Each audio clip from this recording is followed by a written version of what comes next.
इथं चोराला पोळी, साधूला सुळी, अरे प्रजा झाली पोळी, विचार नाही मुळी. याप्रमाणे हे सरकार चाललेलं आहे. आपल्याला खासदार साहेबांचे विचार ऐकायचे आहेत, परंतु एकच विनंती करतो, आज राष्ट्रवादी आणि उभाटा गट एकत्र आहे. खासदार साहेब, आमदार साहेब, आपल्याला पुन्हा एकदा हात जोडून विनंती करतो, आम्ही सर्व प्रत्येक वेळेला तुमच्या बरोबर राहणार आणि इथून पुढे राहणार. आपण तुमचा हात आम्ही धरलेला आहे आणि तुमचा हात धरलेला आहे. तर मशालीला सुद्धा तुम्ही धाकट्या भावाप्रमाणे वागवा, ही आमची इच्छा आहे.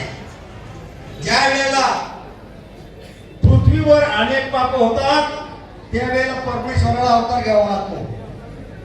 ज्या वेळेला अत्याचार होतात, यदा यदा ही धर्मस्य ग्लानिर्भवति भारत अभ्युत्थानम् अधर्मस्य तदात्मानं मुह्यते परित्राणाय